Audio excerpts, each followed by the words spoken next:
You want a little pep talk about New Hampshire? I'm going to give you one.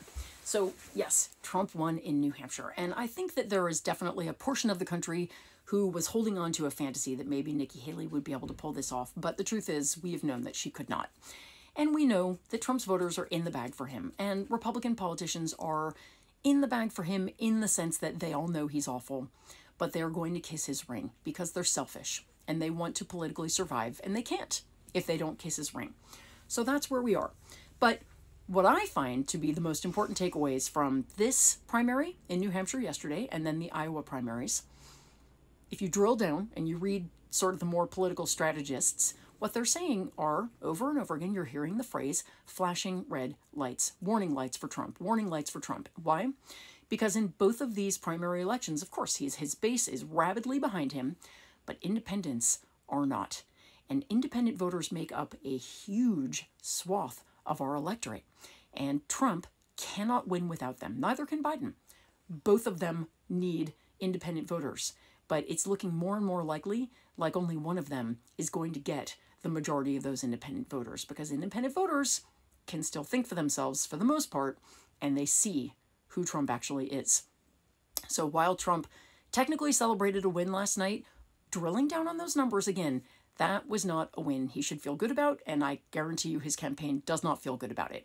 So all of that is to say there's sort of this prevailing narrative I'm seeing that like, oh, commanding lead Trump, oh, it's not commanding. It's commanding with his base. Yeah, his base is 100% gone.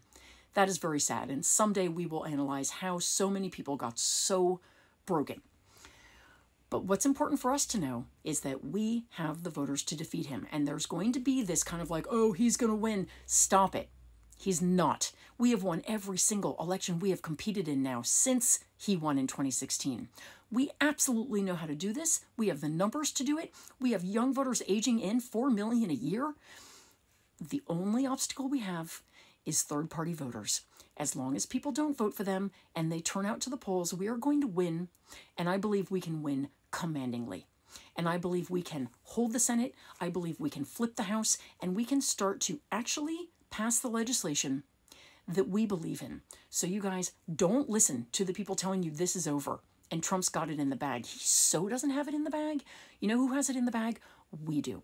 So find a way to help now. We've got to work on this hard. It's not going to happen by magic, but if we work for this, it will happen. We can do this, and we're going to do it together. If you need guidance for how to do it, I have a newsletter you can sign up for that's free that will give you so many ideas, but there's lots of places out there you can get those ideas. Just sign up and let's do this.